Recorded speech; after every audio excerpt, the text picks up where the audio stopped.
Hi friends, मेरा नाम चंदन पाठक है और आप मेरे साथ देखना शुरू कर चुके हैं आज इकोनॉमिक्स का मीनिंग। ऑफ कोर्स जब भी हम एज अ बीइंग स्टूडेंट और बीइंग अ टीचर जब कभी भी हम चीज़ों को एक्सप्रेस करने जाते हैं तो वो पूरा एक्सप्रेस नहीं हो पाते, हम हमेशा फंस जाते हैं। जैसे ही मेरे से कोई पूछता है व्हाट इज़ इकोनॉमिक्स, इकोनॉमिक्स क्या है, मैं हमेशा फंस जाता हूँ। क्यों फंस जाता हूँ? क्योंकि उसके पीछे का रीज़न क्या है कि जब भी मैंने इकोनॉमिक्स का मीनिंग समझने की कोशिश करी है तो जो सबसे बड़ी प्रॉब्लम ये आई है, मैं क्या करता हूँ, डायरेक्ट बुक की डेफिनेशन पढ़ना स्टार्ट कर देता हूँ। कभी मैं उस चीज़ को ना विजुअलाइज़ नहीं करता हूँ या मैं कभी भी उसको एक्सप्रेस नहीं कर पाता हूँ।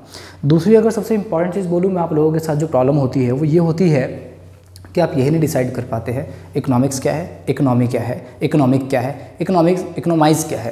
तो इसलिए कहता हूँ चीज़ों को आराम से तोड़ दो, उसको सबसे पहले ईजिली उसको समझो, उसका एग्जैक्ट मीनिंग क्या है।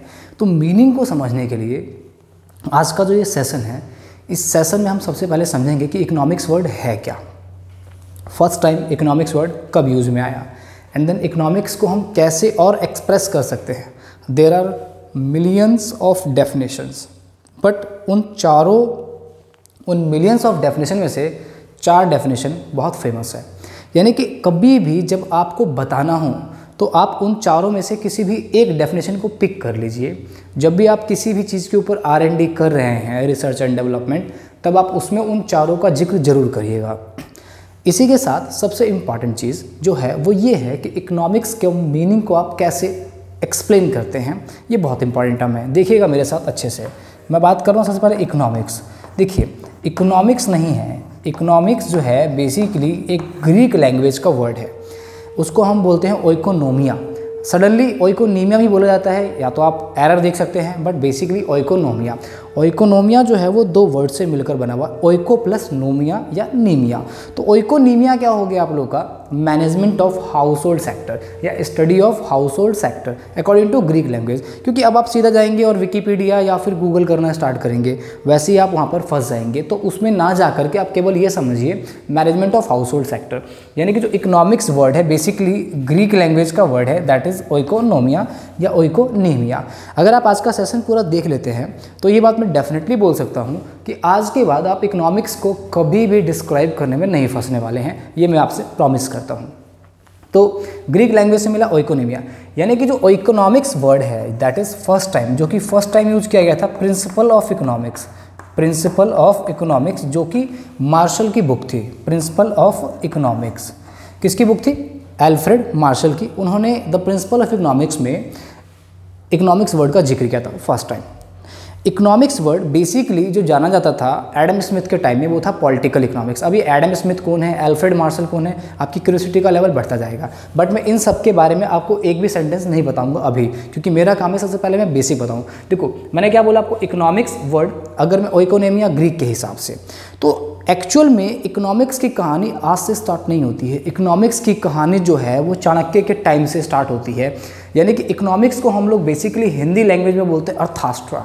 अर्थशास्त्र को अगर आप इकोनॉमिक्स का हिंदी देखते हैं तो आप वहाँ पे क्या नोटिस करते हैं, जिसे हम बोलते हैं अर्थशास्त्र। तो इकोनॉमिक्स का हम वहाँ पर क्या बोलते हैं, अर्थशास्त्र हिंदी में। ऐसे ही सेम वहाँ पर ओइकोनोमिया।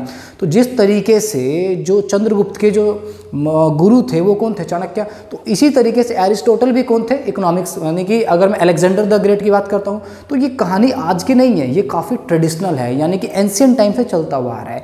मैनेजमेंट का तरीका अलग था लोगों को, यानी कि एक इकोनॉमी को, एक सोसाइटी को चलाने का तरीका अलग था, एक ऑर्गेनाइजेशन को रन करने का तरीका अलग अलग था लोगों का। धीरे धीरे इस फील्ड का डेवलपमेंट होता गया। बट सबसे मॉडर्न डेवलपमेंट, मॉडर्न अगर सबसे ज़्यादा इंपॉर्टेंट रोल प्ले दिया जाता है तो वो दिया जाता है एडम स्मिथ को। एडम स्मिथ के टाइम में बेसिकली हम इसको बोलते थे पॉलिटिकल इकोनॉमिक्स, यानी कि इकोनॉमिक्स वर्ड एक सेपरेट नहीं था टर्म्स, वो कहा जाता था पॉलिटिकल इकोनॉमिक्स में। तो मैंने काफ़ी कुछ बताया अभी तक आपको, और अभी बहुत कुछ बाकी है आज के सेशन में। तो अभी तक आपने क्या समझा, इकोनॉमिक्स एक ग्रीक लैंग्वेज का वर्ड है, और ये कहाँ से मिला हमें, फर्स्ट टाइम एल्फ्रेड मार्शल की बुक से मिला। अभी एक डिबेट आता है, लाइक जो मैंने लेसन डाला था 11th क्लास के लिए, उसमें आई थिंक 5 लाख से ज़्यादा व्यू हो चुके हैं अभी तक। तो उसमें मैंने सिर्फ एक ऐसा सेंटेंस बोला जहाँ पर बच्चा स्टक कर जाता है। मैंने बोला economics is a science of human behaviour. तो अब ह्यूमन बिहेवियर बोल दिया तो उसे बोलते हैं लाइक ये कौन सी साइंस होती है जहाँ पर हम मनोचिकित्सा के बारे में पढ़ते हैं। ऐसा नहीं है। ह्यूमन बिहेवियर से कहने का मतलब था 3 बंदे उठा लो आप सोसाइटी के अंदर, अभी बहुत बेसिक डेफिनेशन है। उसके बाद आप इकोनॉमिक्स की डेफिनेशन जितने तरीके से चाहो उतने तरीके से बोलो, ठीक है। देखो ध्यान समझना, मैं इकोनॉमिक्स के अंदर 3 पर्सन उठा लेता हूँ, ठीक है, सेकंड एंड थर्ड। पहला उठाया मैंने कंज्यूमर। आपको पता है कि consumer is a king. Economy कभी भी सर्वाइव नहीं कर सकती है अगर उस इकोनॉमी के अंदर कंज्यूमर ना हो। इकोनॉमी कभी भी रन नहीं कर सकती है जब तक प्रोड्यूसर ना हो, और दोनों के दोनों किसी न किसी एक मैकेनिज़्म का सिस्टम होते हैं। मैकेनिज़्म इन द सेंस कि दोनों का जो काम है वो कहाँ होता है, तो आप उसे क्या कह सकते हो, दोनों के दोनों एक जगह पर सर्वाइव करते हैं, जैसे हम लोग क्या बोलते हैं, सोसाइटी। सोसाइटी बोल लीजिए, या फिर आप एक इकोनॉमी बोल सकते हैं इसकी जगह पर, ऑर्गेनाइजेशन बोल दीजिए, या फिर आप इसकी जगह पर क्या वर्ड यूज़ कर सकते हैं, इकोनॉमी। देखिए, इकोनॉमी और इकोनॉमिक्स 2 डिफरेंट टर्म है, इसको पहले समझ लीजिए जिससे आप कभी भी फंसे ना। अगर मैं बाउले की डेफिनेशन बोलूँ तो बाउले की जो डेफिनेशन है मुझे बहुत प्यारी डेफिनेशन लगती है। उन्होंने कहा कि इकोनॉमी जो है एक ऑर्गेनाइजेशन है जहाँ पर जो पीपल हैं वो इंगेज्ड रहते हैं different types of economic activity के अंदर, यानी कि जो लोग हैं वो different types of economic activity के अंदर इंगेज रहते हैं, लाइक कंजम्पशन करना, प्रोडक्शन करना, डिस्ट्रीब्यूशन करना। तो ये तो एक बहुत वास्ट डेफिनेशन हो गया, बट उनकी डेफिनेशन को थोड़ा ध्यान सुनना। कहा कि इकोनॉमी इज़ एन ऑर्गेनाइजेशन और a process where people earn their livelihood, यानी कि हम अपने जीवन को जीने के लिए क्या करते रहते हैं, इकोनॉमिक एक्टिविटी करते रहते हैं, यानी कि like we are doing consumption, production, distribution, ये हमारी क्या है, इकोनॉमिक एक्टिविटी है। अगर ये ना चले इकोनॉमी के अंदर या फ्लो ऑफ इनकम ना हो इकोनॉमी के अंदर तो वी कांट सर्वाइव, हम कभी भी सर्वाइव नहीं कर सकते हैं, फ्लो टूट जाएगा हम लोगों का प्रॉपर। मैं आप पे डिपेंडेंट हूँ, आप मुझ पे डिपेंडेंट है, आप किसी और पे डिपेंडेंट है, वो आप पे डिपेंडेंट है, यानी कि एक सेक्टर दूसरे सेक्टर पे कहीं ना कहीं डायरेक्टली या इनडायरेक्टली तरीके से इंटरलिंक है। तो अभी 3 बातें, यानी कि इकोनॉमी की डेफिनेशन कि ऑफकोर्स आप समझा पाएंगे कि economy is an organisation where people engaged in different kind of economic activity like consumption, production, distribution, आप ये बोल सकते हैं, कोई दिक्कत नहीं है। और you can also say economy is an organisation where people earn their livelihood. I hope so कि आपको लेक्चर बहुत मज़ेदार लगेगा और डेफिनेटली आप इसको उन सभी अपने फ्रेंड्स से शेयर करेंगे जो हमेशा इकोनॉमिक्स में फंसते हैं। बट आपकी मर्जी है, इट्स योर विश, और अच्छा लगे तो एक थम्स अप मार देना, बूस्ट अप करते हैं हम लोग को। चलिए, तो अब यहाँ पर कंज्यूमर, अब आप सबको पता है consumer is a person one who consume what he consume, that is goods and services. आप अभी गुड्स नहीं कंज्यूम कर रहे हैं, आप अभी सर्विस कंज्यूम कर रहे हैं, है ना, आपको रियलाइज नहीं हुआ आप अभी गुड्स नहीं कंज्यूम कर रहे हैं, आप सर्विस कंज्यूम कर रहे हैं। अच्छा, अब आप तक यहाँ तक सेशन एंजॉय कर चुके हैं, that means you are getting satisfaction. Remember, क्या आपने गेट किया यहाँ से, आपने गेट किया सेटिस्फैक्शन, गॉट इट, है ना। तो मैंने क्या बोला, consumer is a person one who consume goods and services for his satisfaction. Remember always satisfaction, consumer की प्रायोरिटी हमेशा सेटिस्फैक्शन रहती है।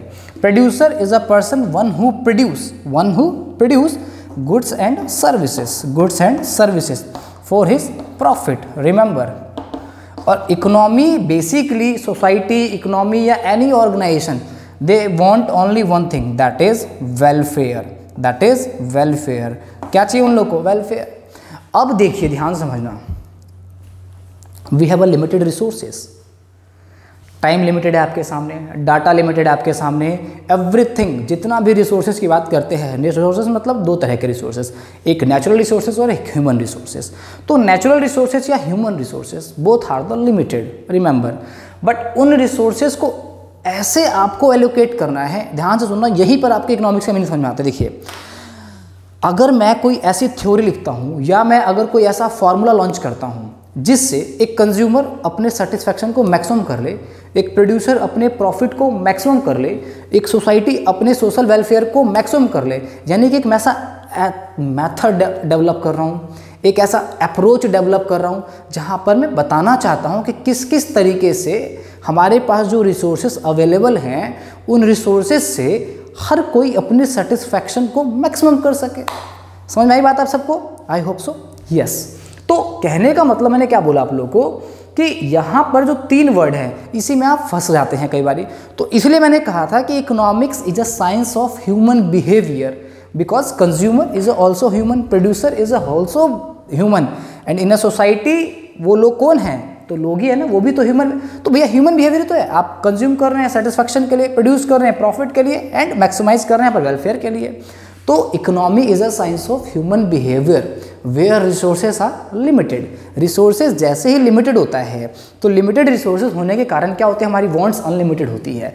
यानी कि जैसे ही रिसोर्स लिमिटेड है और हमारी वांट्स अनलिमिटेड होती है तो एक प्रॉब्लम अराइज होती है जिसे हम बोलते हैं स्कार्सिटी।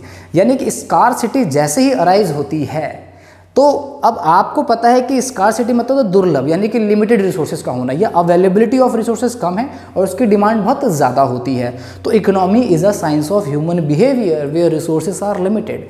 और in the presence of scarcity if a consumer can maximise his satisfaction, a producer can maximise his profit, and if a society maximise his social welfare, that is called economics. That is called economics. अरे यार कुछ नहीं है economics. Economics is a fundamental, economics is a principle, economics is a way, economics is a subject where we can apply the things, it's a subject. Basically subject है जहाँ पर हम लोग क्या करते हैं, स्टडी करते हैं उसके रिलेटेड टॉपिक्स के बारे में। इट्स अ सब्जेक्ट जहाँ हम लोग क्या करते हैं, उसके रिलेटेड टॉपिक्स के बारे में स्टडी करते हैं। ऑफ कोर्स कोविड-19 के बैड इम्पैक्ट्स हो सकते हैं, उसके गुड इम्पैक्ट्स भी हो सकते हैं इकोनॉमी के ऊपर। ये डिपेंड करता है हमारे ऊपर कि हम उसे कैसे सर्च आउट कर रहे हैं, हम उसके प्रिंसिपल्स, उसके फंडामेंटल की कैसे स्टडी कर रहे हैं। तो यही चीज़ कहना चाहता हूँ मैं कि इकोनॉमिक्स को जब भी आप डिफाइन करने जाते हैं तो आपने क्या समझा यहाँ पर कि एक तो वर्ड कहाँ से आया, ग्रीक लैंग्वेज का वर्ड था, अर्थशास्त्र की कहानी समझाई और इकोनॉमिक्स की एक बहुत बेसिक सी डेफिनेशन समझाई। इसके बाद इकोनॉमिक्स के बारे में बात करते हैं कि सबसे पहला अप्रोच या फंडामेंटल अप्रोच के बारे में बात करें तो इकोनॉमिक्स हमेशा 4 डेफिनेशंस के लिए जाना ही जाता है। यानी कि पहली डेफिनेशन जो सबसे इंपॉर्टेंट थी, जो कि आई थी 1776 में, दैट इज़ वेल्थ। यानी कि एडम स्मिथ ने बुक लिखी थी, कोइंसिडेंस वो अमेरिका का इंडिपेंडेंट ईयर भी है। तो an inquiry into the nature and causes, यानी कि एक उन्होंने जो बुक लिखी उसमें टोटल मिलाकर के उन्होंने बात करा वेल्थ ऑफ नेशन के बारे में। अब कई लोग इस अप्रोच को गलत तरीके से समझ जाते हैं। यानी कि वेल्थ ऑफ नेशन मतलब कि हम कैसे अपने एक इकोनॉमी का या अपनी एक सोसाइटी को वेल्थ को मैक्सिमाइज कर सकते हैं। यानी कि उन्होंने वो फंडामेंटल्स, वो अप्रोच दिए जिससे हम उन चीज़ों को एप्लीकेबल कर सकते हैं। यानी कि इसीलिए एडम स्मिथ को मॉडर्न फादर ऑफ इकोनॉमिक्स कहा जाता है। रिमेंबर दैट, क्या कहा जाता है, मॉडर्न फादर ऑफ इकोनॉमिक्स। किसको? एडम स्मिथ को। यानी कि अगर मैं आपसे कहूँ कि वेल्थ की डेफिनेशन किसने दी थी तो आप कहेंगे that is propounded bye Adam Smith. मैं कहता हूँ economics is a science of wealth, of course right है डेफिनेशन। भैया जब एक ऐसा साइंस है जहाँ हम लोग क्या करते हैं, वेल्थ की मैक्सिमाइजेशन की स्टडी करते हैं, दैट इज गुड डेफिनेशन। क्या बुराई है उसके अंदर? किसने दिया? एडम स्मिथ ने। ऑफ कोर्स मैं भी कोई डेफिनेशन दे सकता हूँ, आप भी कोई डेफिनेशन दे सकते हैं, आप बनो तो उस काबिल, ठीक है कि नहीं। तो कहने का मतलब फिर अगला जो यहाँ पर क्रिटिसाइज हुआ, वेलफेयर। यहाँ पर मटेरियल वेलफेयर के बारे में बात की गई थी, याद रखना हमेशा, ठीक है। तो वेलफेयर जो डेफिनेशन थी वो थी मार्शल की। देखिए मार्शल क्या थे? Alfred Marshall, professor Alfred Marshall, जो दिल कहे वो कहो। वेलफेयर की डेफिनेशन जो आई, इन्होंने कहा कि wealth is okay but welfare is also must. कहने का मतलब एक सोसाइटी में कभी भी वो सोसाइटी ग्रो नहीं कर सकती, डेवलप नहीं कर सकती जब तक हमारे को या हम उस सोसाइटी का वेलफेयर नहीं कर सकते हैं। सो दैट्स वाई वेलफेयर की जो डेफिनेशन किसने प्रपोज करी थी? मार्शल ने। Economics is a science of welfare, यानी कि एक ऐसा साइंस है जहां हम लोग वेलफेयर को मैक्सिमाइज कर सके। क्या बुराई है? लेकिन वेल्थ और वेलफेयर की डेफिनेशन को बिल्कुल ही नेग्लेक्ट कर दिया एल रॉबिन्स ने। एल रॉबिन्स ने कहा कि भैया आप लोग किसके बारे में बात कर रहे हैं? तो आप लोग बात कर रहे हैं वेल्थ के बारे में, आप लोग बात कर रहे हैं वेलफेयर के बारे में, कैसे मैक्सिमम करोगे? क्योंकि रिसोर्सेज क्या है? लिमिटेड है। और इन्होंने कहा इकोनॉमिक्स एक ऐसा साइंस है जहाँ पर हम लोग स्टडी करते हैं स्कार्सिटी के बारे में। यानी कि अगर स्कार्सिटी की स्टडी की जाती है, यानी कि लिमिटेड रिसोर्सेज होने के बाद जब हम चीज़ों को, मेरी सबसे फेवरेट डेफिनेशन स्कार्सिटी की है। आपका मन है आप जो मर्जी रैंडमली पिक कर सकते हैं अपने थॉट्स के हिसाब से। आप भी डिवाइड हो सकते हैं, क्लासिकल में जाओ, नियो क्लासिकल में जाओ, ठीक है, आपकी मर्जी है। आप हो सकते हैं आपको कुछ व्यू उसके अच्छे लगे, कुछ आपको केंजियन की व्यू अच्छे लगे, कुछ को न्यू को लग सकते हैं। तो ये हमारी प्रोसेस है, ठीक है कि नहीं। तो स्कार्सिटी। फिर एक और डेफिनेशन आई जिसको हम लोगों ने क्या कहा? डेवलपमेंट की डेफिनेशन। अब ये डेवलपमेंट की डेफिनेशन जो है वो किसने दिया? P.A. सैमुअल्सन ने। तो कहने का मतलब हम इकोनॉमिक्स के बारे में जब भी कहें, आज के बाद आप सिंपली डिफाइन कर सकते हैं economics is science of wealth, economics is science of welfare, economics is a study of scarce resources, economics is all about development, it is a science of development. But ये याद रखिए कि economics जब भी आप आगे फ्यूचर में पढ़े तो ये 4 डेफिनेशंस को जरूर आप R&D करें और इकोनॉमिक्स को आप इस तरीके से डिफाइन कर सकते हैं, ठीक है। तो बेसिकली मैंने आपको आज के सेशन में इकोनॉमिक्स का मीनिंग समझाया। तो इस तरीके से टुकड़ों में वीडियो आएगी, लाइक हम माइक्रो एंड मैक्रो में डिफरेंस पढ़ेंगे एक सेशन में, पीपीसी कर्व के क्या रोल होते हैं, cardinal ordinal revealed preference theory क्या होती है। तो इस तरीके से हम एक एक लेसन इस पर एक एक वीडियो हम पोस्ट करते रहेंगे।